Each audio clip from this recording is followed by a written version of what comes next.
Hello and welcome to Daddy Issues, the podcast where we talk about father and son relationships in popular culture. My name is Dominic Archer, and with me, as always, is David Bryan. You alright, Dave? Hi, Dom. Yeah, good, thanks. How you doing? I'm good. We've got a special guest with us today. The specialist of all guests, the one and only recurring listener to the podcast. It's my dad. It's Alex Archer. Hello. Hi, Dad. You alright? Hello, Dom. Hello, Dave. I'm good. Yes, I am very good. Yeah. This is pretty exciting for us because after, I don't know how many episodes we've done now, 15, I think. After 15 episodes of talking about a dad, there's actually a dad here. So that's pretty cool. I'm excited. Finally, we've got some authenticity in the podcast. Yeah, it's about damn time. So our topic for today, as everyone can read from this from the podcast, is the original Star Wars trilogy. Dave, why do we want to talk about Star Wars? Well, we spoke about The Mandalorian last week, and I think you had some thoughts related to the original trilogy that we had to stop you from getting too far into so that we could save them for an episode of their own. And you barely managed to hold on for a couple of weeks before you needed to splurge. So we've set this up so you can spooge all over us. Interesting description, but yes, yeah. If I think as the one recurring listener to the podcast, Dad, I don't think you finished the second Mandalorian episode because you haven't finished watching The Mandalorian yet. Is that right? I haven't finished watching The Mandalorian, and I haven't finished your second episode either. Can you spy on me? See if I can actually listen to them or not. I'm not going to tell you one way or the other, because then you will change your habits. But yes, what I said at the end of the Mandalorian episode was we were talking about father and son relationships in Star Wars and family relationships in Star Wars. And Dave was saying how good it was to have a continuation of this family theme that exists within the Star Wars movies, right? And I said to Dave, I don't think that Star Wars is about family. I think it was turned into that and twisted into a family story. And now everything to do with Star Wars is in some way related to a familial relationship because we've taken on this cultural belief that the two are connected when they weren't intended to be. And I think the family stuff, the family themes in the original trilogy are crap. I said, and I threw down my microphone with force. Right. The Force, you could say. With the Force, with the dark side, because it was full of anger. But now we've come back. It's a new year. It's 2021. Happy New Year to both of you. Happy New Year. Yeah, Happy New Year. And so now we're going to get into it. It's a big one to start the year off with, the original Star Wars trilogy. We've rewatched some of them. But I think one of the great reasons that I wanted to get you onto this one, Dad, was that for me, we have a very strong father and son relationship with the Star Wars movies. And you are somebody who actually grew up watching the movies in the cinema. So what I know, it's crazy, right? What are your memories of seeing Star Wars when it first came out? The first one's 77, I think? Yeah, something like that. Well, the first thing I've got to do is start with Dom. I am your father. It's true. Thank you very much. I've been waiting for ages to do that. Yeah, brilliant. Recorded for prosperity. The first one I saw, I was on a camping trip with my mate Andy. We'd sort of gone away to Newquay in 1977, I guess it was. And we'd spent a few days down there. And the highlight of it, I'm sure it was the first Star Wars, was at the cinema there. So we went and watched it and were totally and utterly blown away by it. I bet. Yeah, I mean, there's nothing had really come out like that before, right? This was a first in cinema, something of this scale. Absolutely, yeah, and maybe that's the second one. Blimey, it's like I didn't expect to be stung with that question there. That might have been the second one I saw because I can remember seeing the trailer for the first one, sitting around with Mum and Dad, and it came up on the telly, and everything else was very grey on telly, sort of black and white. And the Star Wars trailer jumped out as like, wow, that's exciting. That is absolutely amazing. So I think that's my first Star Wars memory. Do you have any more as the movies came out? Because I think the final one was 1983, something like that. A Return of the Jedi came out, I think. So you would have gone from being, what, 11 or 12 up until your late teens by the time they finish coming out, which is a similar age to what we would have been when the prequels came out in the 90s, early 2000s. So it would have been something that you kind of grew up with those movies coming out. Like, was it just something that was there, or was it something you were excited for? Oh, I was definitely excited. It kind of, it was head and shoulders above everything else. It was different from everything else. It was exciting and never really seen before, I think, because beforehand everything was incredibly low budget and sort of film-wise, it's sort of cowboys and Indian type film. So the sci-fi thing was starting to pick up, and it was just everything that wasn't the same old normal and sort of like sitting around at home being bored. It was just getting out and really seeing something exceptional, different, exciting, and very relatable. It's like it was for the kids. I think it kind of felt like it's for the kids. Yeah, I think that's a really good point. I was just doing some reading beforehand, and it was talking about the ending of Return of the Jedi, and the screenwriter Lawrence Kasdan, who wrote Empire Strikes Back, and I think he did The Force Awakens and these ones as well.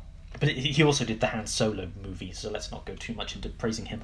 But he wanted the ending of the Return of the Jedi to be Luke defeats Darth Vader, then picks up Darth Vader's helmet and says, "And now I am Darth Vader." And then Luke Skywalker dominates the galaxy as like the new Lord of the Sith, the new Emperor. And George Lucas said, "This movie is for kids." And that's not the story, it's not the story that kids should have, because they need to be filled with hope, not with despair. And Dave Filoni, who did The Mandalorian, was one of the co-producers on The Mandalorian. He did like the Clone Wars TV series, the Rebels TV series. Worked very closely with George Lucas. Said that that's what George Lucas always says, is make sure this movie is there for kids, because the kids need hope, and the world isn't full of obvious hope. And so the Star Wars franchise was always kind of supposed to be about that. Strange then that he starts going into trade disputes in earlier movies, but we don't have to jump into that at the moment. Yes, I was searching today because I knew we were doing this for a photograph I have of you and me, I think also in Newquay in 1999, going to see The Phantom Menace. Yeah. And there is a photo of you and me in a photograph booth. Well, I would have been 8, I guess, going to see The Phantom Menace, and I have it somewhere. I couldn't find it, but I definitely have it around here somewhere. And so it does have that generational thing, if you saw it when you were young, and then you took me to see it, and then people of our generation should have taken their kids to see the more recent one. I think that's a really important part of Star Wars. Well, definitely. That's one of the things I wrote in my notes when I was sort of looking at the films. I was thinking, what is it about the Star Wars thing and daddy issues and things? And I think probably the main one that jumped out was it's an experience we could do together. We go and watch the films and then talk about it and share it. And it keeps rolling on because there's the games.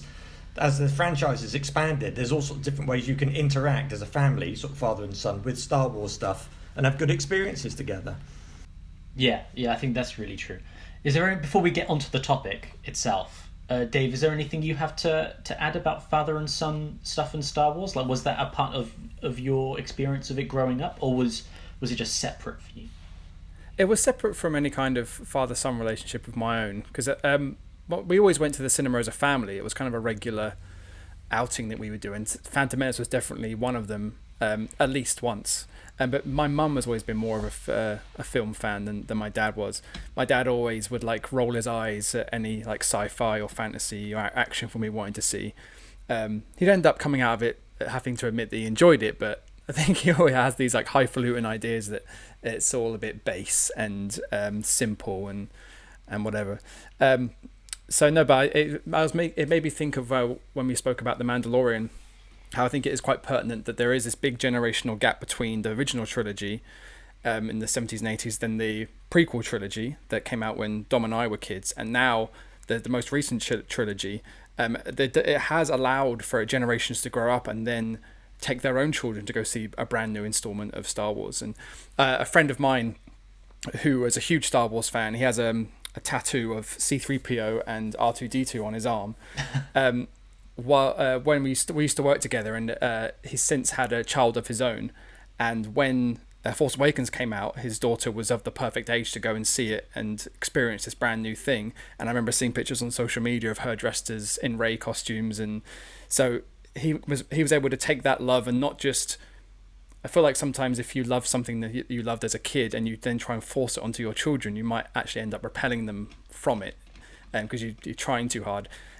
So it was great to have something of her generation that he can also be excited about, and they have that shared. A really great shared experience that is, kind of retreading. So hopefully, if in another 20, 30 years there's another trilogy coming out, then it'll be because the kids who loved Rey and John Boyega and Oscar Isaac and all those guys have grown up, and now they want to keep that momentum going. Yeah. Yeah, I think an interesting counterpoint to that, actually, now that we have Dad here as well, is I can say my stepdad hates Star Wars. He hates it completely. And I remember when Revenge of the Sith came out, so that's 2003, 2004, I think. He took me to the cinema to see it for some reason. I think that was the only Star Wars movie he'd ever seen, because he has no interest in it at all. And the movie finished and we came out and I said, that was great. And I remember him saying, was it? And that's like...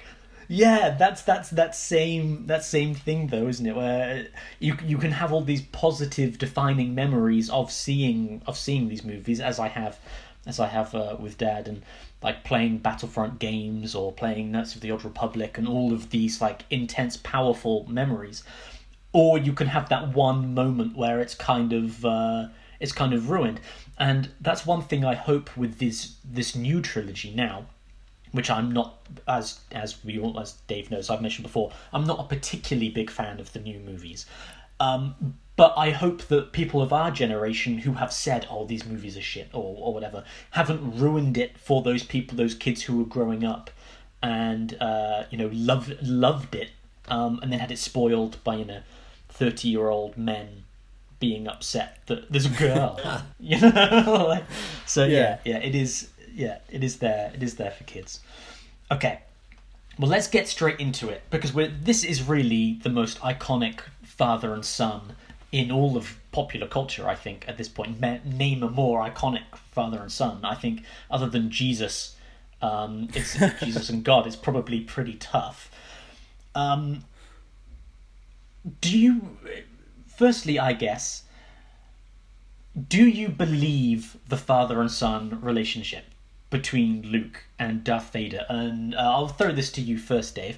What do you get from that relationship, if anything? I found it quite interesting just this week, because the only film I watched in preparation for this was Return of the Jedi, because I mentioned to you that I might not have time to watch them all, and you said, well, if you're going to watch one, watch Return of the Jedi, because it's got the most. Yeah, it has all the father son stuff comes to fruition in that one, and I was also glad to watch it because I think of the original trilogy, that's the one I've seen the least. I think the number of times I've sat down to watch all three in succession means that I've watched New Hope the most, and then Empire Strikes Back the second most, and Return of the Jedi the least, and especially on its own. Like, why would you watch Return of the Jedi and nothing else? But I did. But I found actually the father-son relationship in the film more affecting now than I ever have before. And that might have something to do with me taking it out of sequence and just being able to watch the film and take it for what it is. Because even within the construct of this one movie, you see a lot of conflict within the characters, between the characters themselves, Luke and Darth Vader, but then also within them.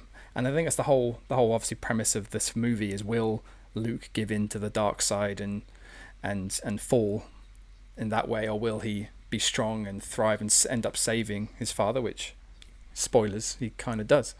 So there's that particular sequence where Luke gives himself up to Darth Vader, and they're having a chat sort of on this promenade while Luke's in handcuffs. And Luke's doing his whole bit about there's still good in you, I can sense it. And up until that point, Darth Vader has kind of remained the baddest man in the galaxy, just fearsome and stoic and loyal to the dark side. And there's just one line where the conversation turns where he says, "It's too late for me." Like almost admitting that Luke might be right. There might be something there, but all hope is gone. It's too late. He's done too much. He's fallen too far. And I found that quite affecting in a way that I never have before. And as you said, this is the most iconic father-son relationship in popular culture. So everybody knows all the details of this thing, but to really focus on these little nuances of dialogue and shifts in their alignment was new to me somehow. It was really cool. Yeah, I wanted to bring up that scene as well, because when I was watching it, I rewatched it again just before we did our call, that one scene, because I think that is the most important scene in the original Star Wars trilogy, that one, because it speaks a lot to Luke's evolution as a character and to Luke's story arc. Because if we go back to Empire Strikes Back, the father and son moment is obviously that I am your father, cuts his hand off. No! Luke falls down a hole and, in despair. And that is the heartbreaking climax of that movie, right? It's why that movie is so iconic. If you remove that section of the film, it's still a good movie, but that's what makes it great. It's it's the turning point of genius that in that film. But by the time that Luke gets to that walkway in Return of the Jedi, he has gone from a fearful boy who thinks that he can take on Darth Vader because he has to. He's gone from this fearful boy who's lost his hand, whose entire view of the galaxy has been broken, into a place where his fear has been evaporated. When he stands before Darth Vader, he isn't scared of Darth Vader anymore. He's compassionate and loving to Darth Vader. And he says, there is good in you. Join me. Rather than, you motherfucker, you cut off my hand, you tortured Princess Leia, you froze Han Solo in carbonite, you're a bastard and I'm going to kill you for it. He goes in there with nothing but love and compassion and calls him father the whole way through. And that is where Luke's journey is really, really most evident, I think. It's a really amazing scene. Before we jump back, did you have any thoughts when you watched that bit, Dad? Well, I think it was a very believable father and son relationship, even though it's all based in fantasy. On that particular scene, what really came to my mind is something that I've been working with for a few years, which is I used to think fathers teach sons, and it's a one-way process. Fathers educate sons, and I learned from my dad and all this stuff. But actually, it's a two-way process. Fathers can learn from sons as well. So there's potential, if fathers are open enough, to actually go, blimey, my son's trying to teach me something here, and there's the opportunity for dads to grow and learn from a situation as well. That's really cool. Yeah, that's so poignant, I think, especially if I think about my relationship with my dad. We've spoken about this all throughout this podcast, and about how we look at our dads as sort of lionized figures, these godlike figures who are there and they always know what's best, and they're always a role model, and your life is meant to be spent learning from them.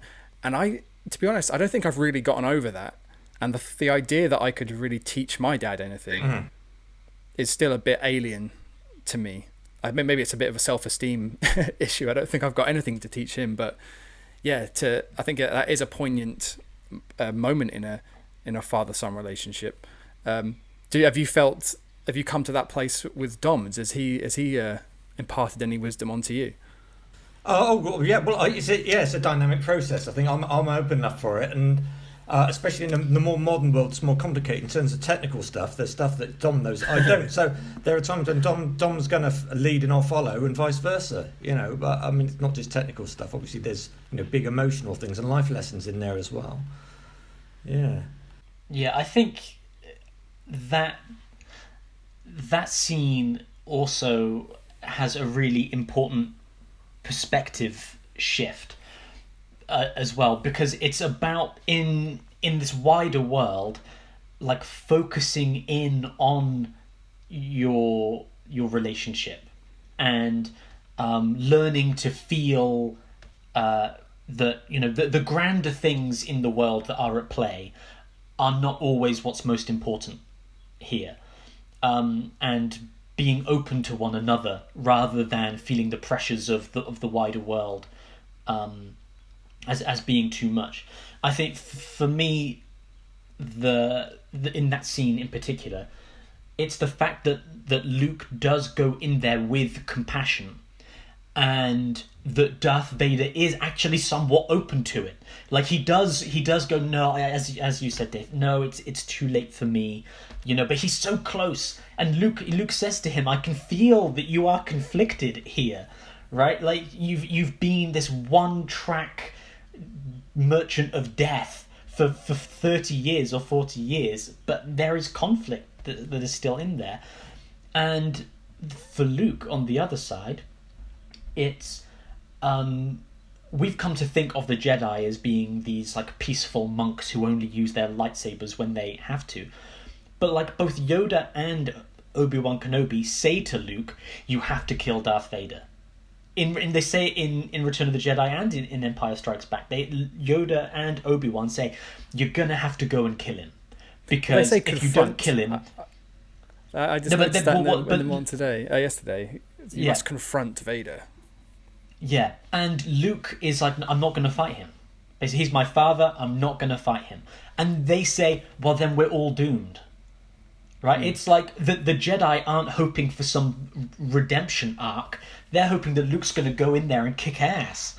And that's the big difference here, right? The Jedi are detached from their emotions, from their relationships.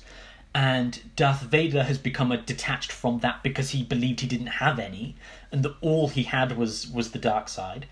But then once you bring that family connection together, they can grow from one another, because Luke refuses to kill him. He wants to redeem his father. And if it wasn't his father, he would have just killed him. Like, Luke kills a lot of people in Star Wars. Like he blows up the Death Star. He chucks Boba Fett into the Sarlacc pit. Like, he's not above killing people. But when it comes to Darth Vader, he's my father, and that's more important than the Emperor. It's more important than the rebellion. He's my father, and that takes priority. And I think that's a really awesome kind of moment there. It's bigger than the Jedi and the Sith. It's father and son, and that's pretty cool. It is, yeah. Especially since he has only just found out that he's his dad.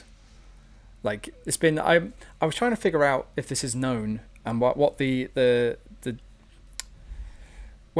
chronology, the gap in time between the movies. Because obviously they came out 3 years apart from each other, so are we to assume that the end of Empire Strikes Back is 3 years until we see the opening scene of Return of the Jedi? Is that the case? Because I know Luke kind of like saunters into Jabba's palace like he's hot shit and he's to be feared and he's a master Jedi Knight. He calls himself a Jedi Knight, even though he goes to Yoda later and Yoda says, no, you're not a Jedi yet. So has Luke been training for 3 years and now they're going to bust out Han Solo, or is it like a matter of days, months, weeks? I don't know. Do you know this? Does anyone know this?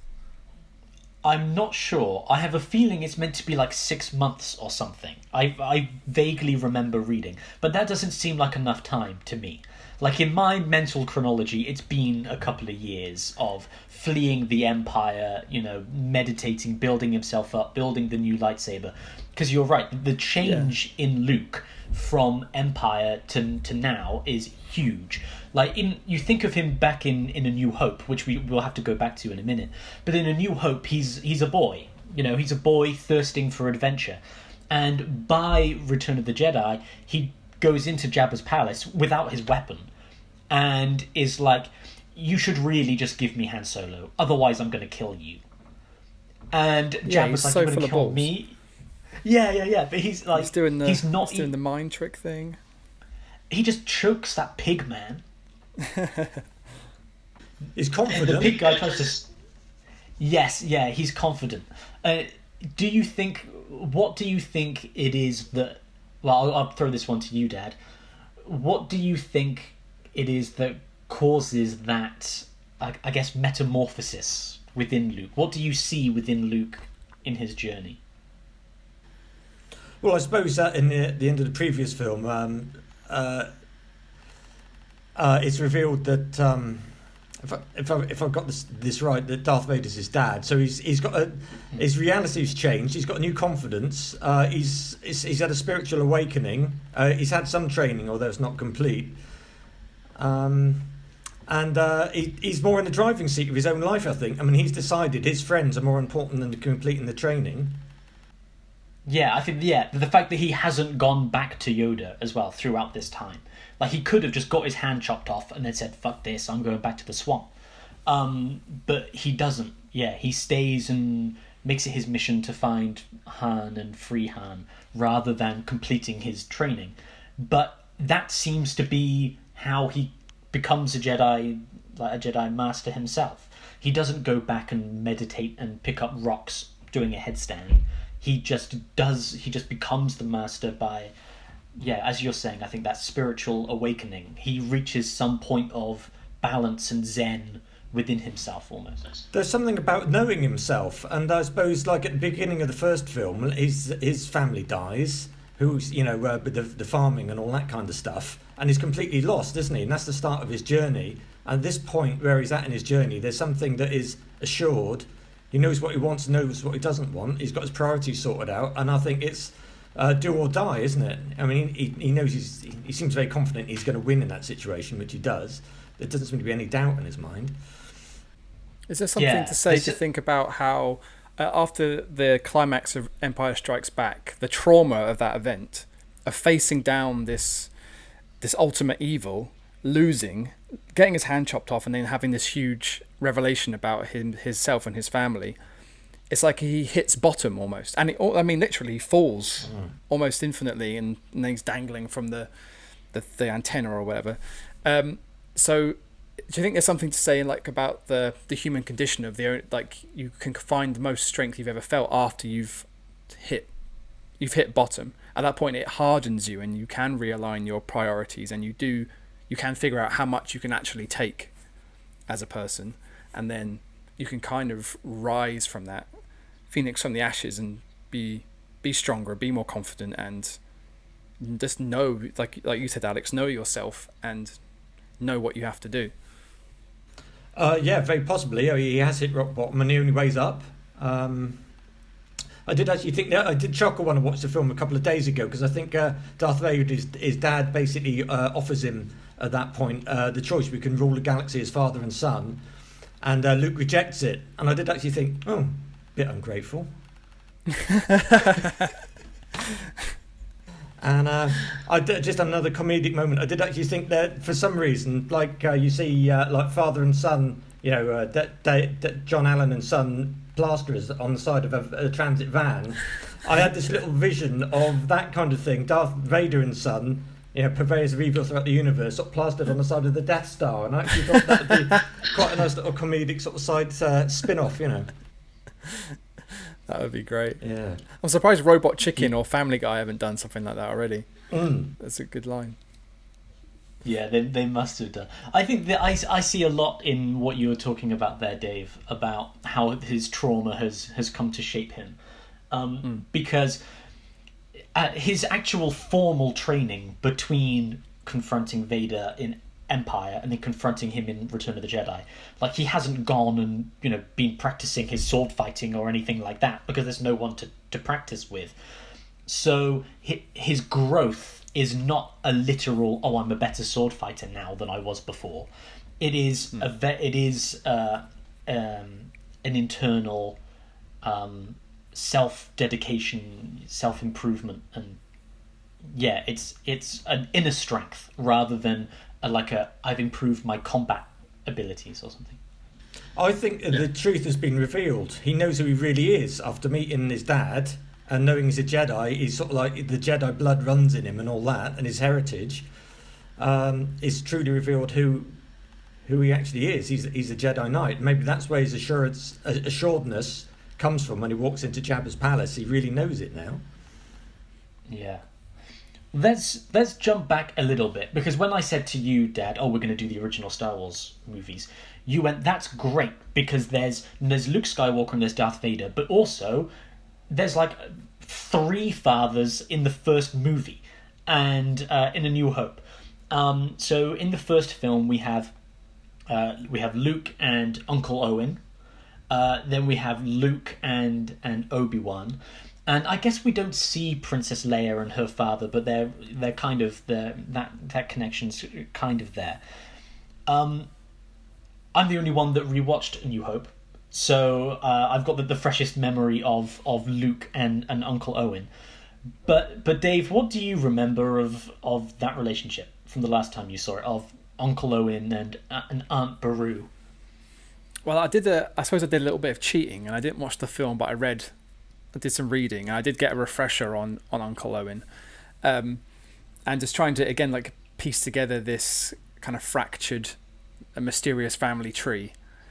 So Uncle Owen is Luke's actual uncle, or is it like his stepdad? No, it says actual uncle. I would say in this case, forget anything from the prequels, because I want to come to that later on. I want to come to discuss that later on. Yeah, there's all kinds of other things. From what I read and what I did remember, Owen is very protective of Luke. He doesn't really want Luke to go anywhere dangerous. They want to keep him safe, which I'm sure was his remit when you told me to forget what happens in the prequels, but that was probably his remit when Obi-Wan drops him off as a baby.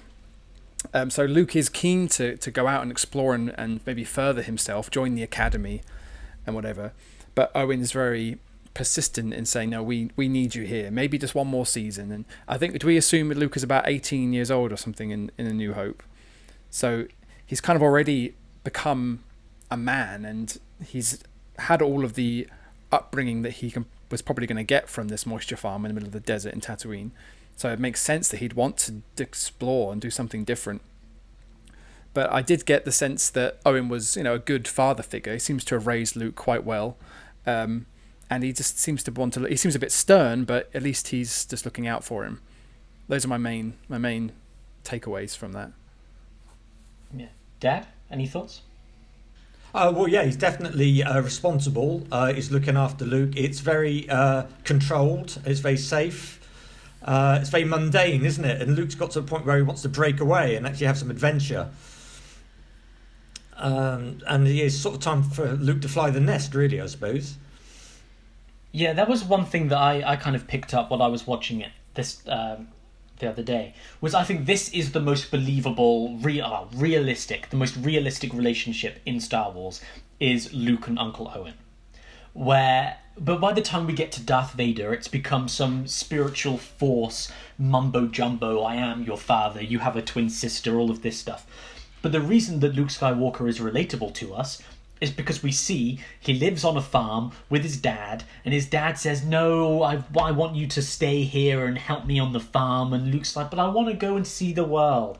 And that's why the character is relatable, right? If you remove Uncle Owen from Luke Skywalker, then he's not relatable at all. He's a white guy living in the desert. It doesn't make any sense. He becomes like a hermit, like Obi-Wan Kenobi. So you need this relatable family relationship that we can all understand to kick the story off. And I think they do a really a really solid job of establishing that in that first movie, because you understand Luke's, impulse to want to get out, but Uncle Owen is also a loving person who cares for Luke, but also he needs some help on the farm. So, like we're tethered by the reality of our world, and the minute that Uncle Owen is killed, all of those ties are lost for Luke. Right? He loses his family. Then he's on a fucking starship, and gets captured on the Death Star, and all ties to reality are kind of lost when Uncle Owen dies. But I do think it's interesting that this couple raised him from a baby until 18, and he never mentions them again. Right? There's no part in Empire Strikes Back or Return of the Jedi where he goes, "You fucking burnt my parents. You you came to my home and murdered my family."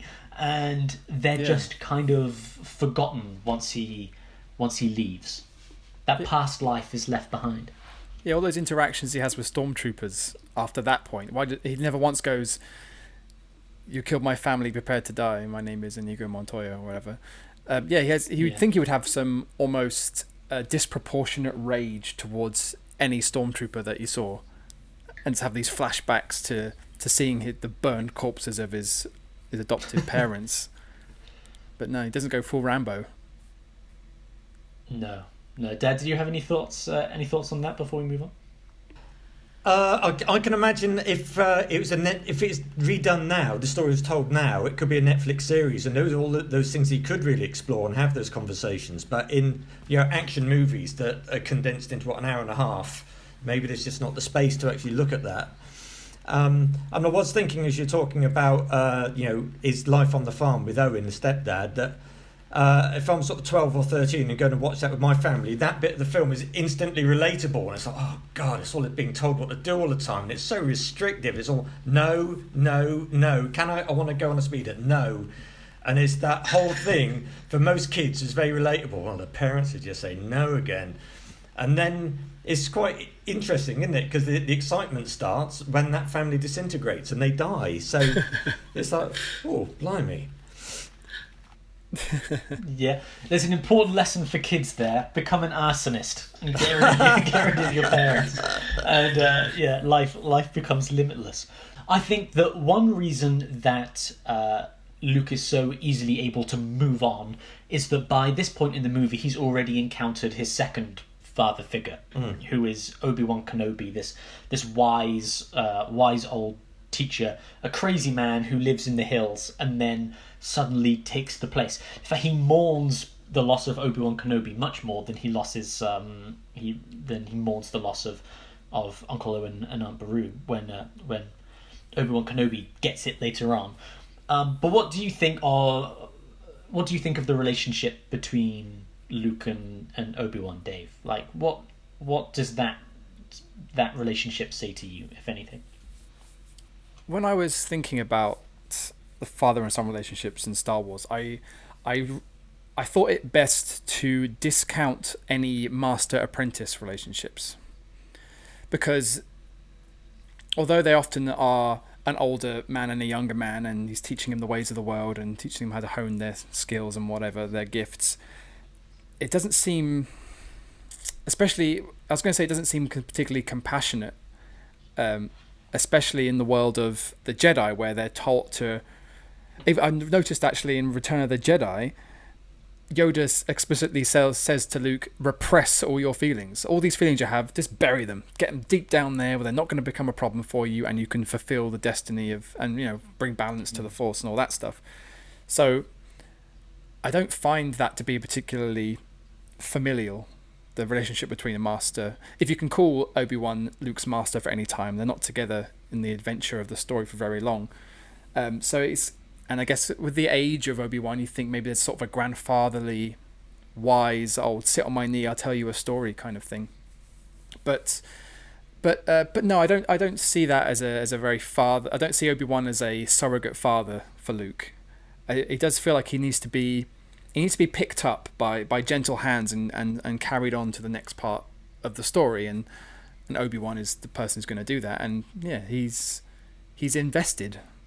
Yeah, I kind of feel a bit cynical about any kind of love he might have for Luke or care, when he's probably harboring tons and tons of guilt about what happened with his last apprentice. Yeah, that sounds about right. Yeah. What do you think about the Obi-Wan relationship, Dan? Well, it kind of strikes me that with Owen, everything was known and certain, and with Obi-Wan, all of a sudden, Luke's life is totally uncertain. He's looking for answers, and Obi-Wan is kind of like he's got the bigger picture, so he knows all about this stuff that Luke doesn't. So there's something about moving into the unknown, and he can help him navigate that. I think Obi-Wan fulfills that need for guidance that Owen can't. As you were saying earlier on, Dad, the role of Owen is to constrict Luke's worldview, essentially, to stop him from leaving the boundaries of the farm, because he wants to go to Toshi Station to pick up some power converters. And Uncle Owen's like, no, you're going to clean those droids and then you're going to work on the farm. And then he meets Obi-Wan Kenobi, and Obi-Wan's like, have you heard about the Force? Do you know your father was a Jedi? This is called a lightsaber. There's this guy called Darth Vader, and he's evil, and we're going to have to fight him eventually. And these two different father figures are like, stay in your place, and then you're going to have to learn the ways of the Force if you're going to come with me to Alderaan. It's like one of his father figures is saying, don't you do anything, because I need you to live in the desert. And the other one saying, you're going to have to become the greatest badass in the galaxy if you're going to come with me to another planet and free that sexy-ass princess. And like, it's pretty easy to see why Luke becomes more attached to one of them when one of them is offering him the universe and, spirituality and this connection to all other living things, and the other guy's saying, drink your blue milk and shut up. Right. Do you know, that's amazing. I think you summed that up amazingly. And it's a question that all of us have got to face, isn't it? Somehow, do we go for security? We're growing up. We're going to make our way in the world. Do we go for security and safety and dullness and not actually live and just exist and be sort of like hunkered down and your spirit kind of crushed, which is kind of what he was feeling with Owen? Or do you actually move into the unknown and have excitement, possibilities, the chance of adventure, unknowns, danger, winning the girl? What life do you want? And maybe again for like a teenager watching something like Star Wars for the first time, you start asking that question. It's very relatable to everyone, isn't it? Even though it's a fantasy. Yeah. Just there's only so many times you could say, God, Star Wars is great, but this is one of those reasons why. Right. So, within that first movie, Owen and Obi-Wan are both killed by the Empire. Luke destroys the Death Star, blah, blah, blah, blah, blah. We've all seen it. Empire Strikes Back, we get the I am your father moment. And this is when the threads start to come apart for me a little bit, in terms of what I was saying, Dave, on the Mandalorian podcast, about why the whole family thing doesn't work completely for me within the original Star, why everyone thinks it's so important, but why I don't fully believe that it is. But the I am your father moment is that big reveal. Do either of you remember seeing that for the first time? Because now it is this cultural touchstone that everyone knows, right? But do you guys remember finding that out for the first time?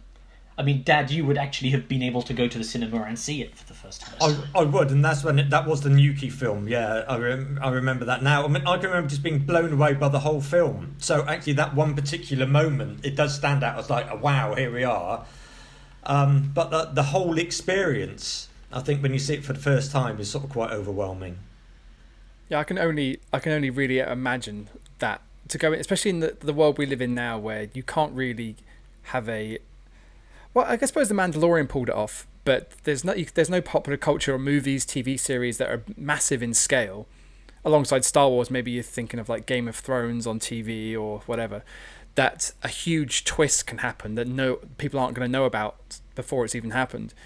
So for me, with like Empire Strikes Back, I knew Darth Vader was Luke Skywalker's father before I remember even seeing it, because I don't think I saw it as a little kid. By the time I'd watched that film, I had seen The Simpsons and 100 other shows which had kind of lampooned that whole thing.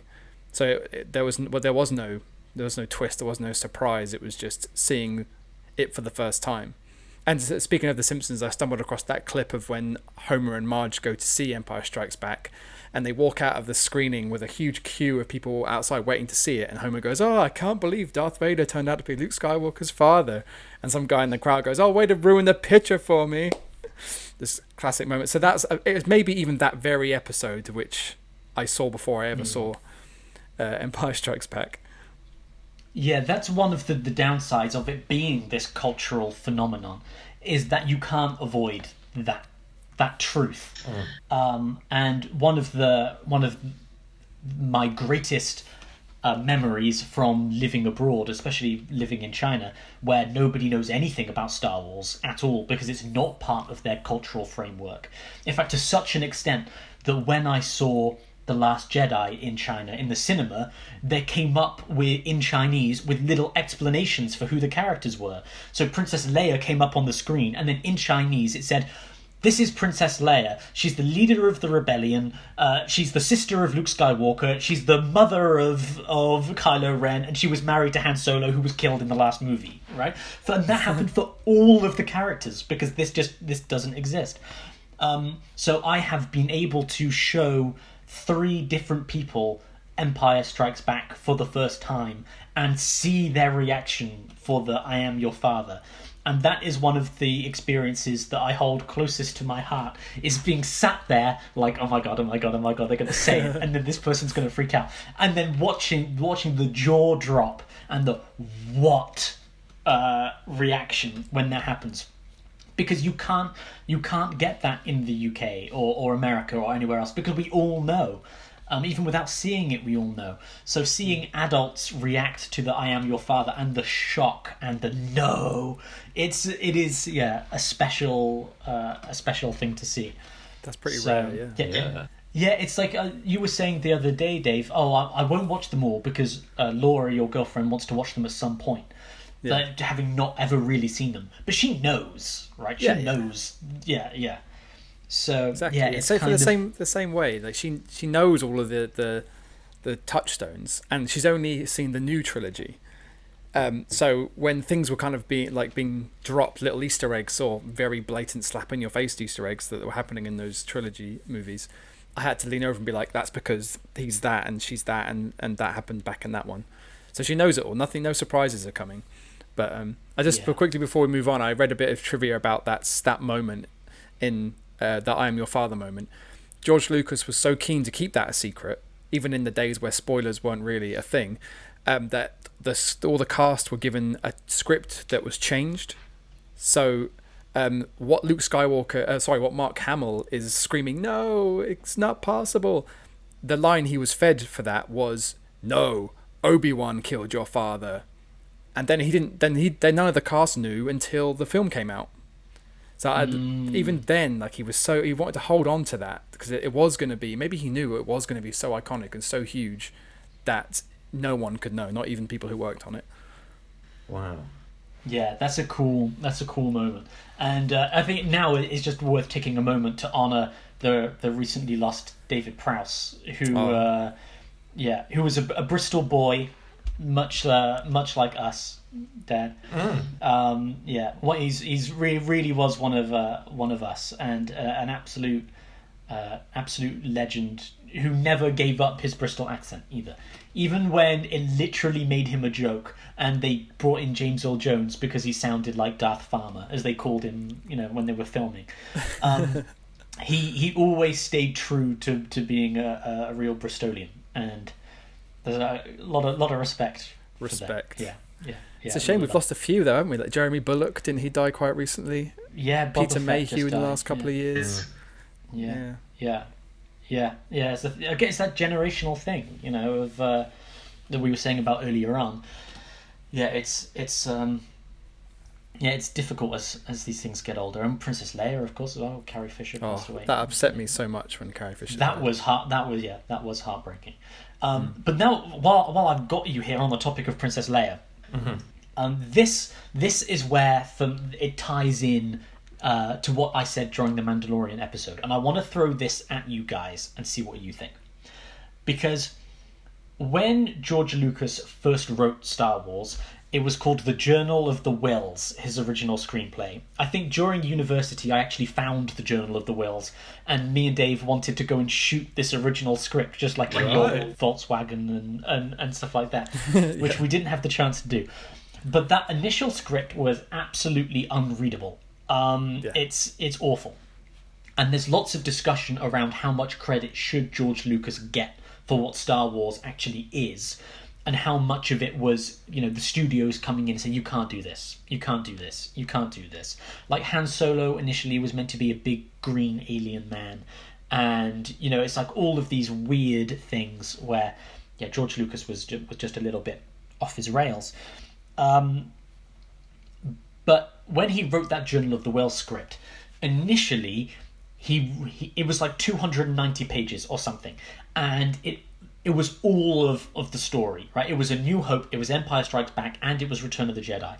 But he had this 290-page script and was like, we can't make this, so I'll just make the first third, which is when he then made A New Hope, and then Empire, and then Return of the Jedi separately, because it was initially supposed to be one big story. But when he cut those bits in half, the other two had to be completely revised. So it's not the same story. It's a radically different vision from what he initially had. And that's where the family stuff falls apart to me. Because I don't think that when George Lucas wrote A New Hope, he intended for Darth Vader to be Luke's father. I don't think that was ever part of his plan. I think that when Lawrence Kasdan sat down to write it with him, they came up with it and this happened. But I don't think that was the intention. And I'm like 99% sure that Princess Leia was never supposed to be his sister. Not just because of, the kiss and the sexual, but that is part of the problem, is that in Empire Strikes Back, there's that moment where Luke flies off to Bespin. And Yoda and Obi-Wan have said, don't go. If you go, they're going to get you. The Emperor is going to turn you to the dark side. Don't stay here and complete your training. And Luke's like, I have to go because my friends are going to be killed. And I'm going to go there and rescue my friends. And Luke flies off. And Obi-Wan Kenobi says, that boy is our only hope. And Yoda says, no, there is another. And then now we understand, post-Return of the Jedi, the other was supposed to be Princess Leia because that was his twin sister all along. But when George Lucas wrote that, he didn't intend for it to be Princess Leia. In his vision for the third movie, there was going to be a new female love interest for Luke Skywalker who would come in. And she was also going to be a Jedi-esque character, and then they would defeat the Empire together, right? And then Han Solo and Princess Leia would get together and Luke would have a relationship of his own. So the "you are my sister" bit, like now we, again, as with the "I am your father," we all understand.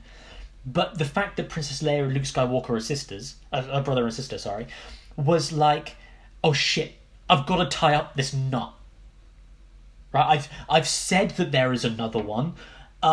Who's it going to be? Because I can't introduce this new character because of time constraints or whatever. Who's it going to be? I've got to put this jigsaw puzzle together. And it turns out that it's Princess Leia, and I don't think it's a genius masterstroke of storytelling. I think it's oh crap, I've written myself into a corner and I only have 3 main characters, so who's it going to be, sort of thing. And that's where I think the family ties theme falls apart. Because it doesn't make any sense for Princess Leia and Luke Skywalker to be brother and sister. It doesn't make any, within the structure of the story, it doesn't make any sense at all until Obi-Wan's ghost says, you've got a sister. And Luke goes, it's Leia! And it's like, oh, Congratulations, George. You really tied it together with a bow, because now that love triangle thing is resolved. So Han and Leia can just be together. Luke doesn't have to be lonely because he's got his sister.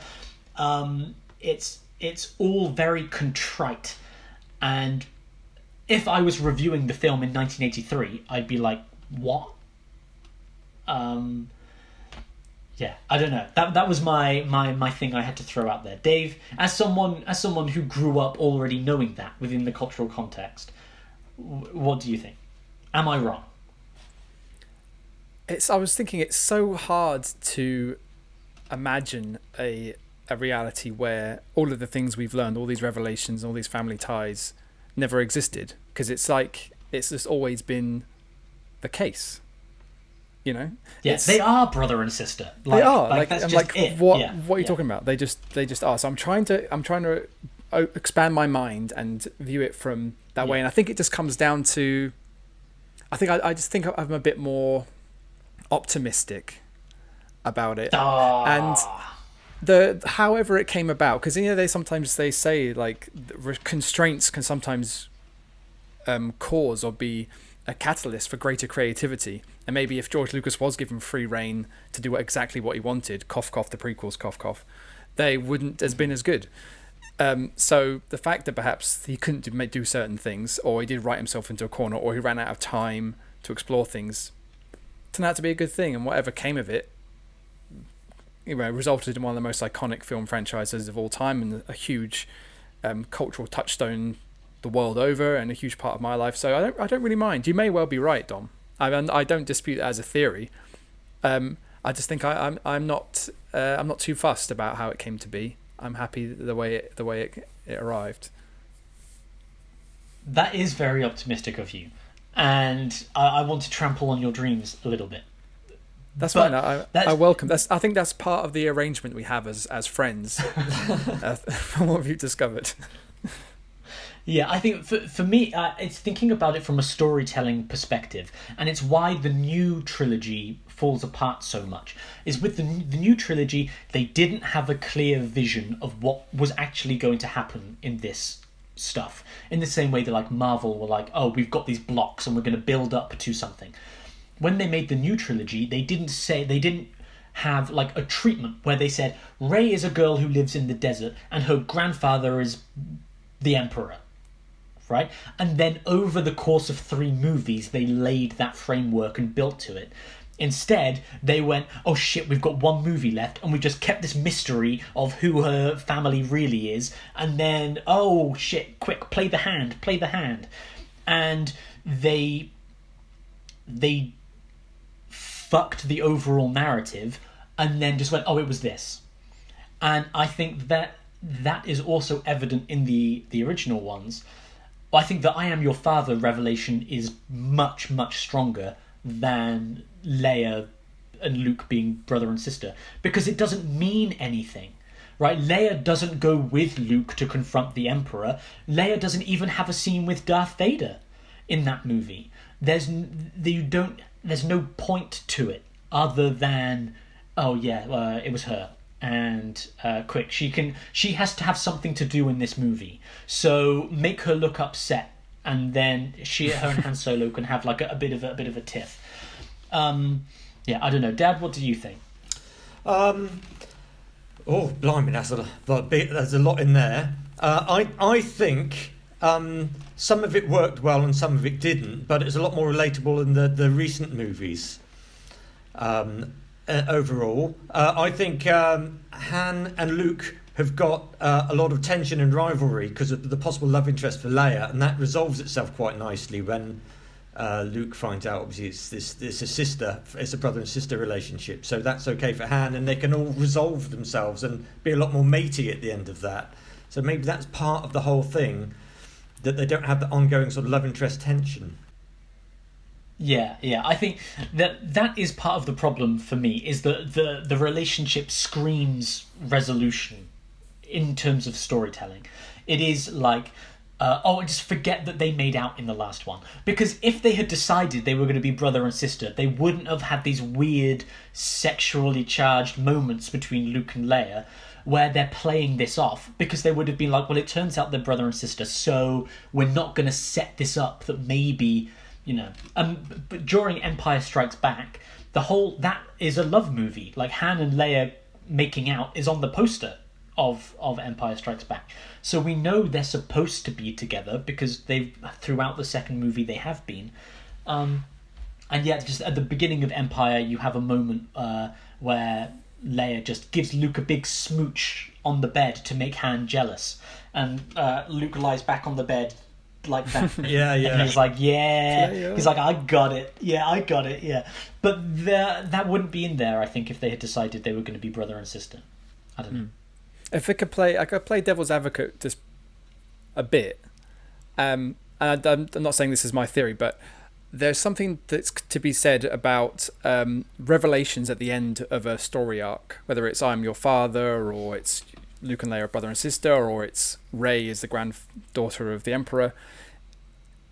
If you do move forward in your trilogy in a very disjointed way, which a new trilogy did with having JJ at the beginning, and then Rian Johnson did the middle one, and then JJ came back, it obviously results in a lot of inconsistencies, but the payoff at the end is like a surprise that no one could see coming, and you could almost legislate for that being intentional. They go, well, if we keep secrets from the people who are even making the movies, then the audience is never going to guess what's going to happen. What are you talking about? If they're trying to, because I'm sure one of your criticisms of the new trilogy will be that they were just trying to copy and paste the original one, and it wasn't original in itself. It was just, let's just do exactly the same thing the original one did.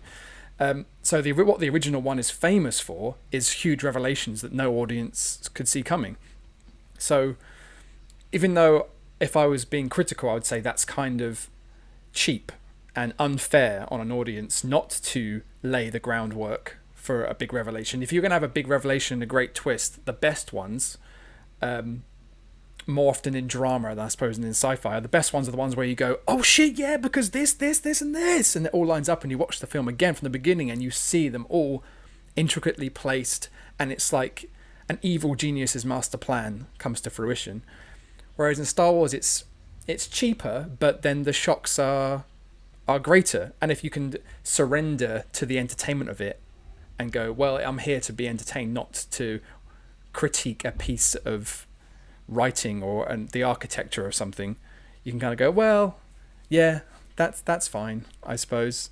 I guess it depends what hat you're wearing. Are you wearing a critical one, or are you wearing your popcorn one? Well, that's a fair point. The real point of concern for me with that is the prequel trilogy. And one of the things that doesn't get discussed enough is that one of the reasons the prequel trilogy suffers is because George Lucas was inconsistent in his writing of the original trilogy. Right? It is moments like that of, oh, they're brother and sister. And there's the bit in where Luke tells Leia, you're my sister, where he says, what do you remember of your birth mother? Right? Up until that point, she never even mentioned she was adopted. We didn't know she was adopted until Luke's like, what do you remember of your real mother? And she's like, oh, I was young when she died. And it's like, oh, she was adopted? It's just kind of like thrown out of there from nowhere. But because he's created all these consistencies, he then makes 3 entire movies trying to polyfiller the gaps of these consistencies that he's made. And it's like, okay, so if Luke was on Tatooine, then how did he get there? How did okay, we've got to put all this stuff together, because he didn't have a clear vision of what he was going to do. So when he is given the chance with infinite money to make these 3 movies, it's like, okay, so I know there's something called the Clone Wars because I mentioned that in the first one. What is that? Anakin Skywalker was Darth Vader, so how the hell did that happen? And he's just created such a mess that when he tries to explain all of these messes he's created, he just creates a bigger mess. And that's a problem. He's a victim of his own success, it sounds like there, Dom. You've got me thinking about the films that I've just watched again, sort of Star Wars 5 and 6, and they're both really quite flawed in lots of ways, but I really enjoyed it. It was a relatable flawedness. Like a lot of the effects, some of them are digital and some of them are putty monsters. So there's all sorts of different things, and I've got it on DVD, and they all sort of seem to stand out more. So you can really see that. But I found that really good, as opposed to oh God, I just don't like it because. And I think I have that I don't like it because attitude more of the more recent films that I've seen, because they just don't. I don't relate to them in the same way. Now I don't know if that's my age or whether they're just not as good. It might well be a combination of both. Yeah, because I'm also not that big of a fan of the new ones. But then Dave, there are some parts of the new ones that you really like, and some that you are a little bit more critical of. But I think overall you're a fan of the newer ones.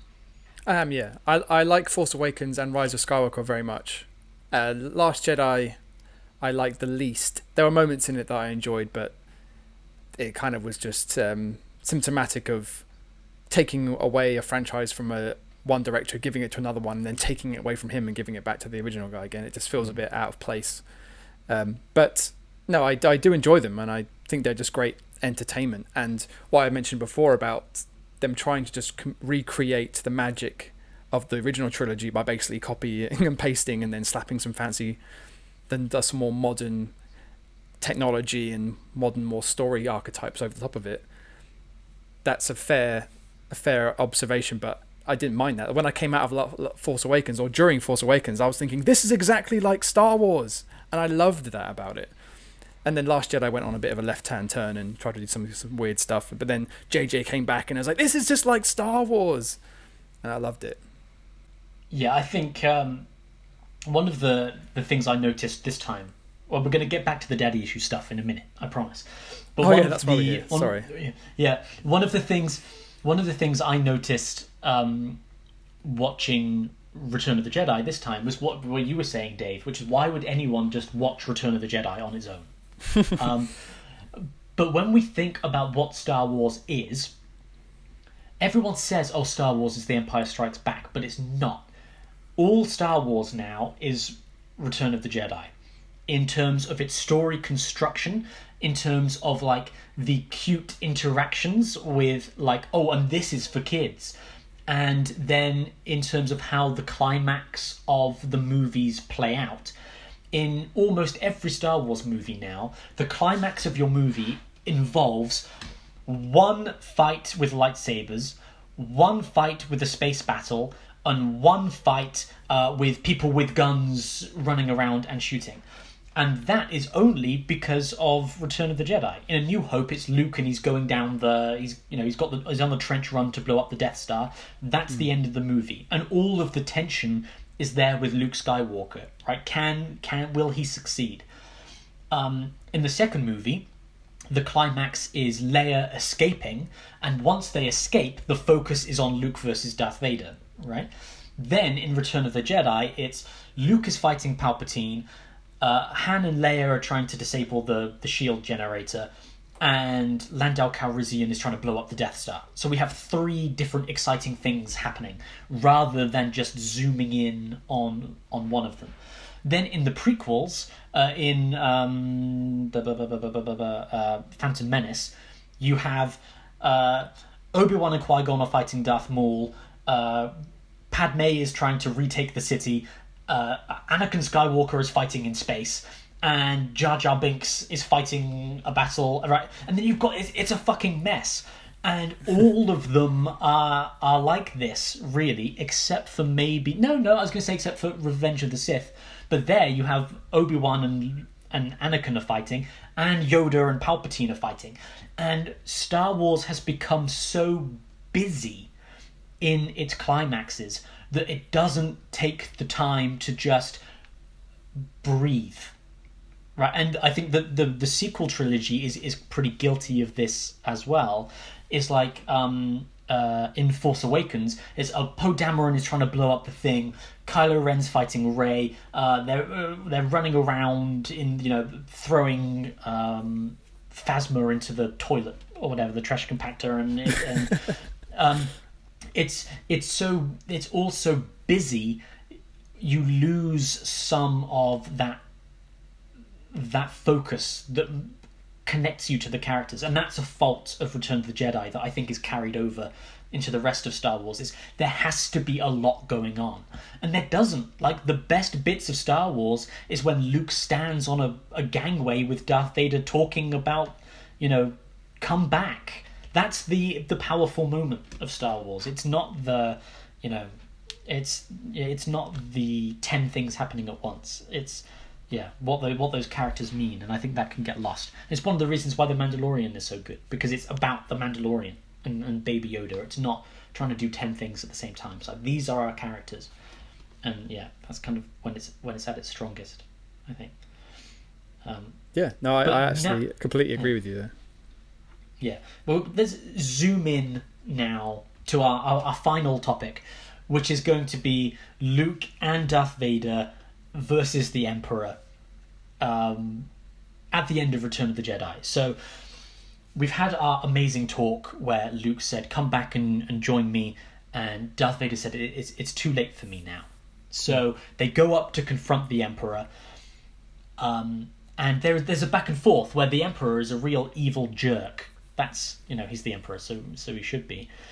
But Darth Vader is conflicted, and the Emperor is trying to manipulate both of them. Luke refuses to fight him. Darth Vader's like, you'll fight me or I'll kill you. And there's some great tension there. So, Dad, you just watched this the other day. What do you think of that final conflict between That scene, fantastic, absolutely fantastic, because there's something in there that Luke wants to go in there and use his lightsaber, but of course by doing that he loses because he submits to the dark side. So he's in an impossible situation. So how can Luke actually solve the problem? And ultimately he doesn't. It's his dad that does that. Because Darth Vader sees the Emperor sort of like lightning striking Luke, and he decides he's not going to put up with it. So it's not actually Luke that saves the galaxy ultimately, it's Darth Vader, which I thought was quite interesting. Yeah, it's a really unique climax to a movie whereby the hero wins by refusing to fight violence. Yeah, and that's one of the things that's so unique about it, again, is that Yoda and Obi-Wan Kenobi have said, you've got to go in there and fight Darth Vader. And like that's how you win, is by fighting Darth Vader, and Luke refuses to fight. And there's no other movie I can think of where the hero just goes, violence, is the path of evil, and I refuse to take that path, especially against his father. Whereas the Emperor is like, take your Jedi weapon, strike me down.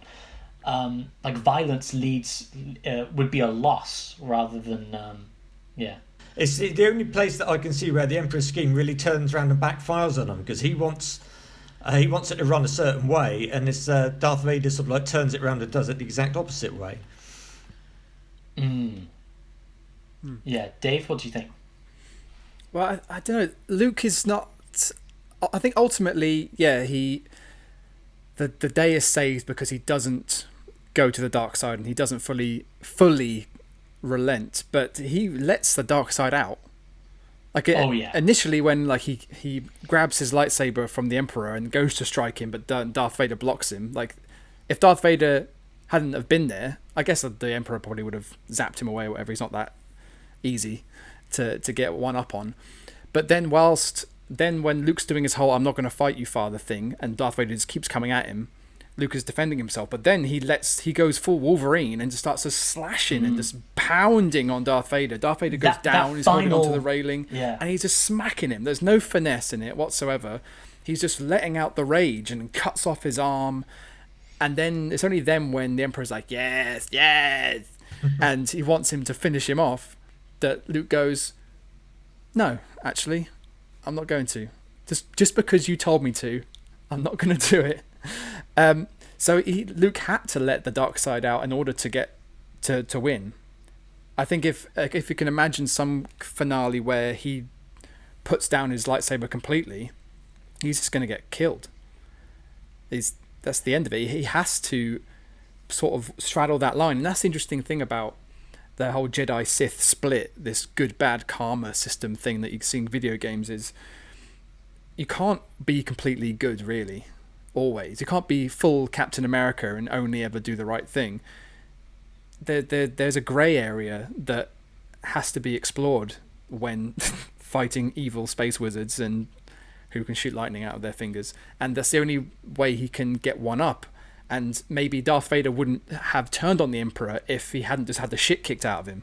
If he was still standing there proudly beside the Emperor going, yeah, the two of us, we are untouchable. This little boy, he was supposed to have some kind of mega destiny, either by joining us or by posing a threat. We kicked his ass easily. So yeah, I'm fine where I am. I'm sitting pretty. But there he is with his hand chopped off. He's had all these speeches from his son saying, Father, there is good in you. Come on. I'm not going to give up. He had his heartstrings pulled a bit, and yeah, the brutality of the Emperor's attack on Luke, it's all sort of bubbling under there until he goes, no, that's it. And if it kills him, he's going to do the right thing, which ultimately it does, and he does. I think, yeah, the tension in that final conflict really comes down to how violent is Luke going to become.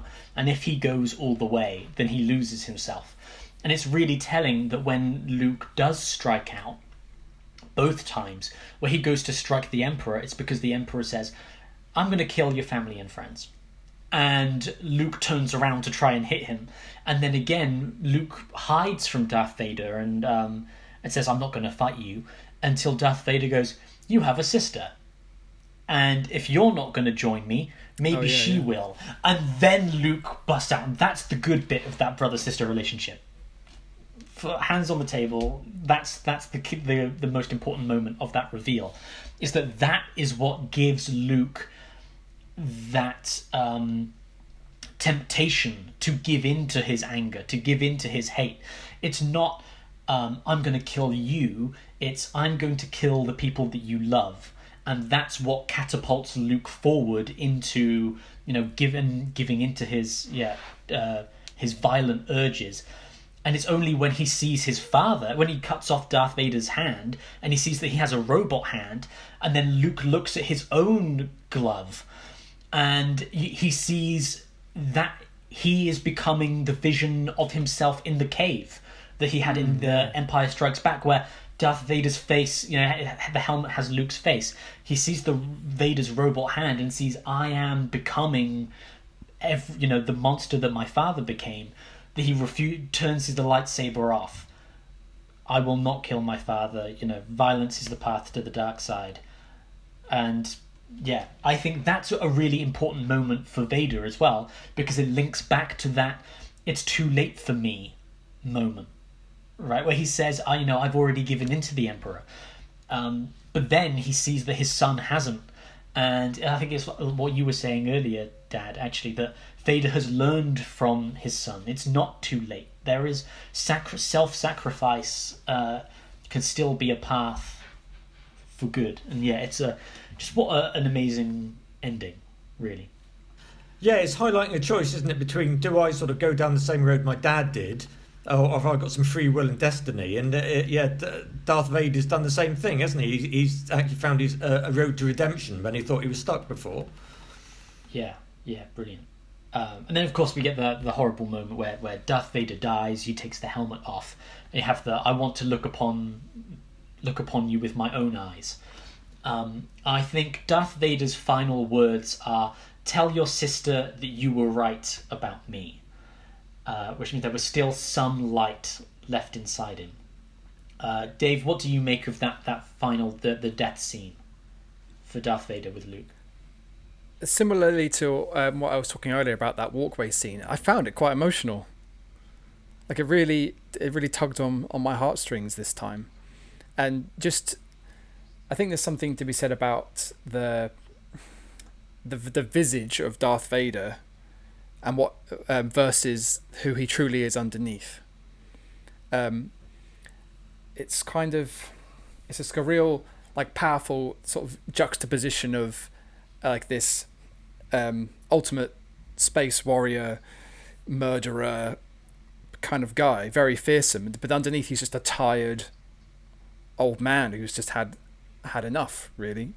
I think if you could have seen his face throughout the movie, I think you would have seen in his eyes when he's interacting with the Emperor a bit more of the conflict and him being like, I don't know if this is the right thing to do anymore. And I wonder if if Luke and Leia were removed from this story, if it was some other unrelated young plucky hero who was going to save the galaxy, whether he still would have been like, you know what, I'm not sure this is me anymore. Because he just looks tired. So tired. Dad, what about you? In that final scene between the two of them. Oh, well, that final scene, when I saw it before, it didn't affect me the same way it did watching it now. I think it's a lot more relatable now. And again, maybe that's sort of getting older. You can see that. And Darth Vader's done his bit. I mean, he dies to save his son, doesn't he? So he's ultimately done the right thing, and he's found resolution. He's happy with it, so he's accepting his fate. Powerful, good, believable in some way, I suppose. Yeah, I don't feel like he's completely redeeming himself. I feel like he still believes that it's too late for him. There's no way back. Like, if this was a more earthbound spiritual journey, he's not getting into heaven. Like, he's done too much, but at least he can go out doing something great and something good and serving the ultimate good, not going against the emperor or the empire, but just doing one good thing, having spent decades doing awful things, and he can find some peace in that. Yeah, I think that's where the Force ghost moment at the end of the movie is really important. Firstly, I just like to say, when I watched the Force ghost moment at the end, I had forgotten that Hayden Christensen as young Anakin Skywalker was going to turn up in my one. I thought it was still going to be the original old guy, and then Hayden Christensen appeared, and I actually burst out laughing because I'd forgotten that he was going to turn up, and then he did, and I was like, oh yeah, that's a thing. Yeah, that's messy. But if we forget that it's Hayden Christensen rather, and it should be the older version, it should be the man who is in the Darth Vader suit that appears as Anakin Skywalker. I think that kind of ties into what you were saying, Dave. I think in a slightly different way, which is he appears as a Force ghost because he has redeemed himself and he's gone back to the light. He's gone back to the Force, right, to the light side. He's left the dark side behind, and because the belief system works differently to a Christian version, like he hasn't had to get himself into heaven because we watch him murder kids in the prequel movies, which is also a problem with those prequel movies, I think, but he has gone back to the light enough to be at one with the Force. Right, where he can appear as a ghost alongside Obi-Wan and Yoda, and he has found redemption in that way that he appears as a Jedi. He appears as a Jedi rather than appearing as the horrible, cracked up, corrupted version of this more machine than man that he had become. And I think that's because of his son. And even if he had eventually decided to overthrow the Emperor and kill the Emperor, it would have been out of his hatred and his anger, rather than in the way that he does because it's Luke. He kills the Emperor in order to save, he sacrifices himself rather than to accumulate more power and to become the Emperor himself. He gives up everything in order to save somebody else, and that kind of allows him to become one with the Force, I guess. It's a great moment, and you can see in Luke as well, when his father dies, he feels a real loss there. It's not just like, oh, this is the guy who cut my hand off and terrorized the galaxy. Like, this is my father, and I do love him as my father, and losing him hurts. It hurts Luke, and we get to see the scene where the final burial scene where he lights the pyre with Darth Vader on it. There's an amazing shot with Luke and the flaming torch in front of it's just beautifully I was going to say shot. that kind of took me aback watching it this time. That's such a beautiful shot. Yeah. Well, do you guys have any final thoughts on Vader and Luke and what they mean before we go on? Dave, do you have any final thoughts? I was just thinking then, Luke shows himself to be like a true hero in that, like, just after what you were saying about how he feels the loss of his father, he doesn't feel the loss. It's not like I've just killed Darth Vader and saved the galaxy. It's I've got my father back only to lose him immediately.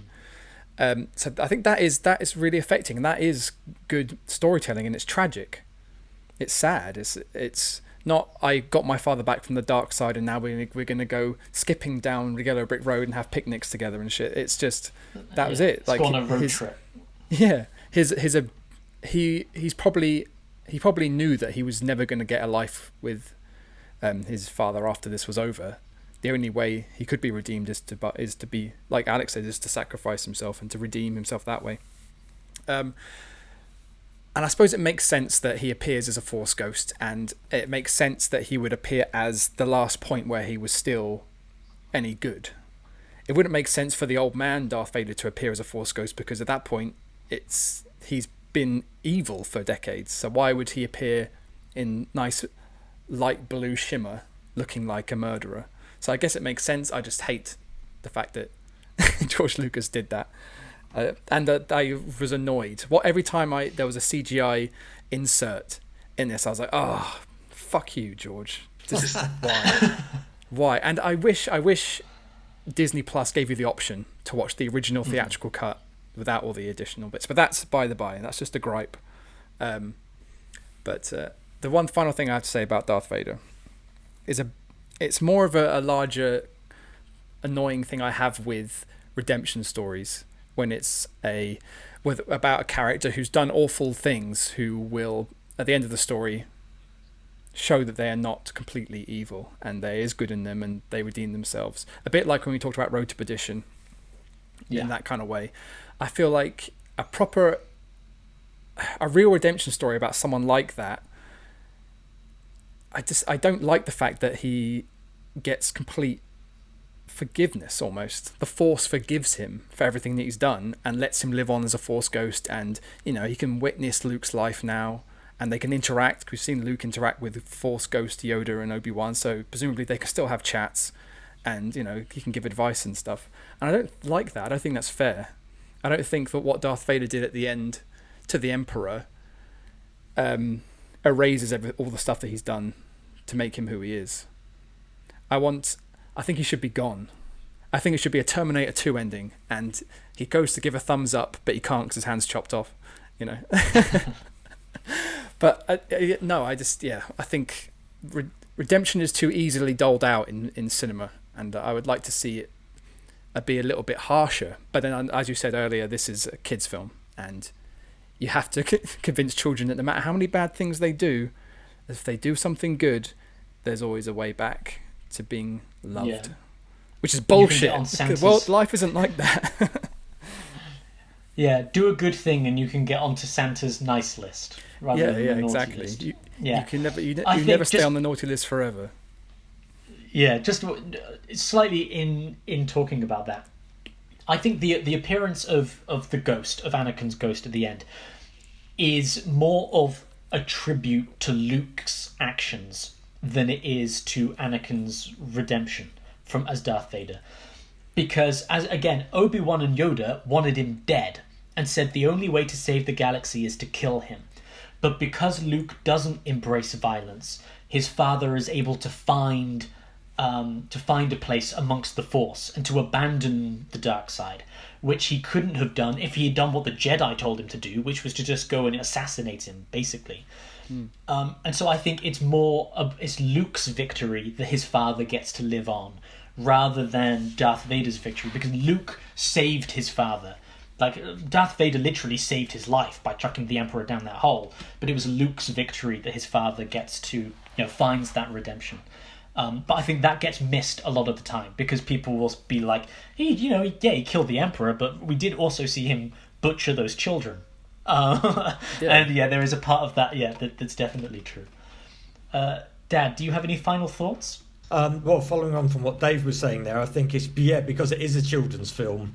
Effectively, he gets complete absolution, and life doesn't kind of work like that. So those scenes are oversimplified, but it makes it quite palatable, I suppose. And again, I can imagine if it's some sort of Netflix series, you could have Luke experiencing a lot more sort of complex grief about what's happened with his dad. He's just met him, and he's dead, as you said. And how do you deal with all his conflicting emotions? And then Darth Vader, does he really actually deserve complete absolution, or is it something? There's a lot more to explore, perhaps.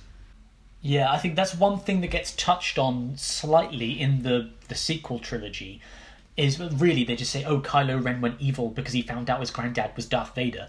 What they really should have done is go into that more to say there's a reason why Kylo Ren didn't know, right? There's a reason why Luke Skywalker and Princess Leia didn't tell him. And it's because, across the galaxy, this guy is still widely known as a tyrant, and they have accepted that within themselves, but other people aren't going to be as understanding as their spiritual acceptance that he was their father and he found peace. Everyone's going to be like, fuck that. Like, that guy was on 2 Death Stars and you want us to just forgive him? Like, there's no way. Yeah, that's...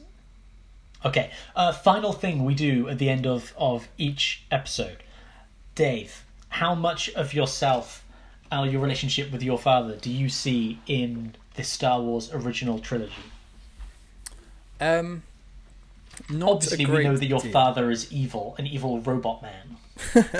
So... Is this like the time that you said that my father, in his spare time, trains fighting robots? yes, it is. Just And like he that. also, in his spare time, is a hitman for the Irish mob. And he's also, in his spare time... He's very busy. I was surprised he has any spare time. He's a very busy man. No, I don't really see a great deal in my own relationship with my father. And I think where this touches me more is in a similar fashion to, I think, what you said about The Shining, and I've said about another episode where I saw myself more in the flawed father figure. Even though I can't relate to the relationship between a father and a son, I do sometimes wonder, like, if it's too late, and if I'm on this path that is an unknown. Alex has said the term, like the unknown sort of, it's on my unknown destiny. I've taken a path, I don't know where it's going to go, and if it turns up going to a bad or a darker place, is it too late, and will it take some force of light to pull me away in a different direction and back towards something good? So I think that's why this affected me now, and I think this is also a big part of where I am in my life currently, at my age, and where I am with my own well-being and my own thoughts on the future and stuff like that. So I think it was touching because it did give me a sense of hope, and although I can't see any place in that where my dad lives, it's just in terms of their relation, Luke and Darth Vader's relationship, there was something in that it gave me a new hope. He winked into the You've camera. done it. Excellent. He's done it. Yeah. Dad, what about you? How did these impact your father and son relationships as a father and as a son yourself? Do you see any of it in these movies? Not in terms of wielding lightsabers and sort of killing lots of children and stuff like that, the Death Stars. Although that'd probably been more exciting than living in Bridgewater.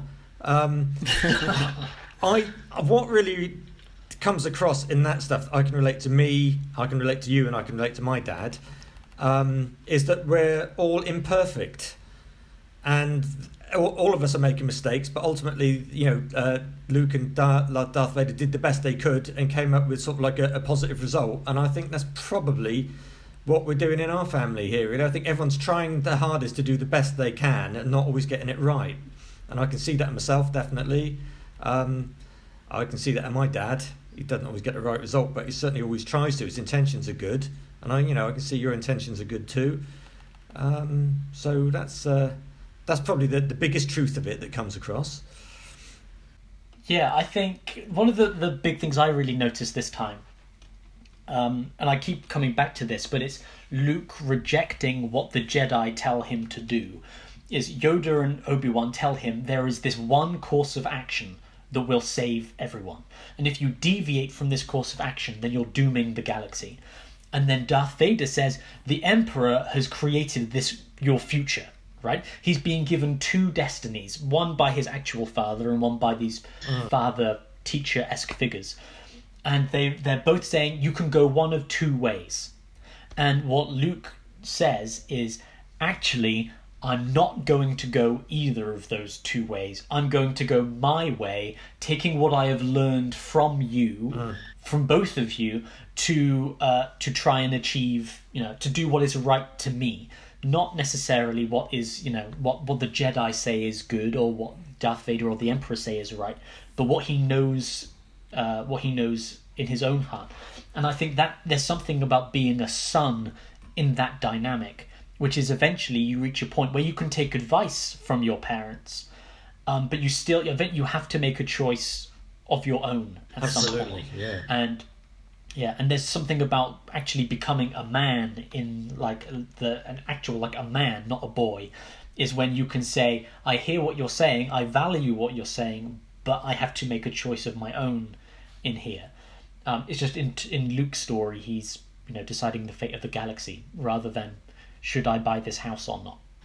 No, it's kind of it's just a different scale. Or what should I do in my relationship? And then you can get advice from friends and family, but ultimately you have to do what you think is the right thing to do.